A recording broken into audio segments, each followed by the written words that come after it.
Assalomu alaykum. Bugungi videoda biz pomidor kasalliklari haqida tanishamiz. Pomidor yetishtirishda hosilga jiddiy zarar yetkazadigan bir qancha kasalliklar mavjud. Ularni asosan zamburug'li, virusli va bakterial guruhlarga bo'lish mumkin. Quyida eng ko'p uchraydigan va ularga qarshi kurash choralari haqida ma'lumot beraman. Zamburug'li kasalliklar, ya'ni fitoftora belgilari barglarda va mevalarda qo'ng'ir jigarrang dog'lar paydo bo'ladi. Nam havoda bargning orqa tomonida oqish g'ubor ko'rinadi. Mevalar juda tez chiriydi. Kurash usullari: havoni doimiy almashtirish, ortiqcha namlikka yo'l qo'ymaslik, mis preparatlari, ya'ni bordo suyuqligi, Ridomil Gold bilan ishlov berish tavsiya etiladi. Alternarius, ya'ni quruq dog'lanish belgilari: barglarda konsentrik qora jigarrang dog'lar paydo bo'ladi. Bu dog'lar poya va meva bandida ham uchrashi mumkin. Kurash choralari: o'simlik qoldiqlarini yo'qotish, fungisidlar qo'llash kerak bo'ladi. Unshudring belgilari: barg yuzasida xuddi un sepilgandek oq g'ubor paydo bo'ladi. Keyinchalik barglar sarg'ayib quriydi. Ikkinchisi, bakterial kasalliklar. Bakterial qora dog'lanish belgilari: mevalarda kichik, suvli, keyinchalik qorayadigan nuqtalar paydo bo'ladi.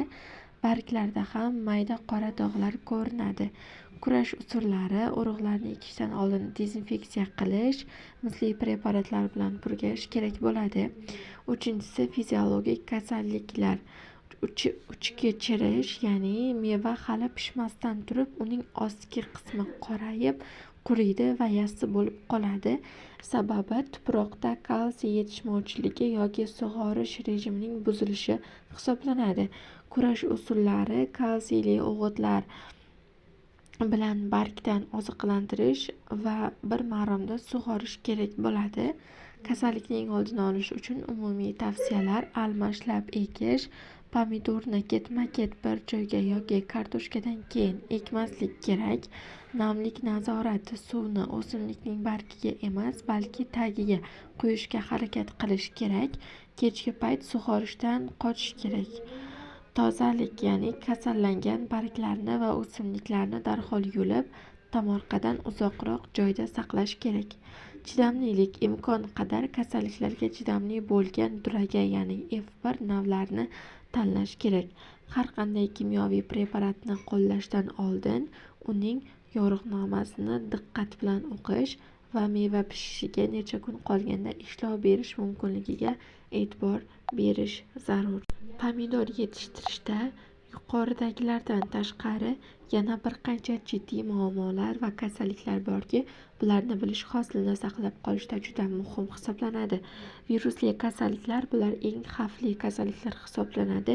Virusli kasalliklarning davosi yo'q, shuning uchun faqat oldini olish mumkin. Birinchisi, pomidor mozaikasi. Barglarda och va to'q yashil rangli olachbor dog'lar paydo bo'ladi. Barglar burishib, shakli o'zgaradi. O'simlik o'sishdan to'xtaydi.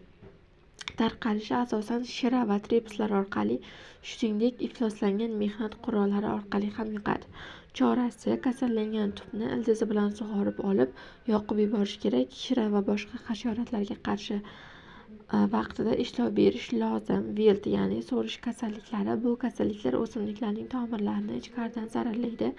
Fuzariozli so'lish belgilari: o'simlik pastdan yuqoriga qarab sarg'ayadi, kunduzi quyoshdan sug'urib, kechasi o'zini tiklab oladi, lekin oxir-oqibat butunlay quriydi.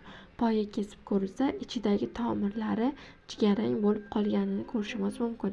Choralari: tuproqni dezinfeksiya qilish va chidamli navlarni tanlash. Uchinchisi, mevalarning yorilishi. Bu kasallik emas, lekin hosil sifatini buzadigan fiziologik holat hisoblanadi. Sababi tuproqdagi namlikning keskin o'zgarishi. Agar qurg'oqchilikdan keyin o'simlik birdan ko'p sug'orilsa, meva eti tez o'sadi, lekin po'sti bunga ulgurmay yorilib ketishi mumkin. Kurash choralariga misol qilib esa sug'orishni bir me'yorda ushlash va tuproqni mulchalash, ustini somon yoki qipiq bilan yopish tavsiya etiladi.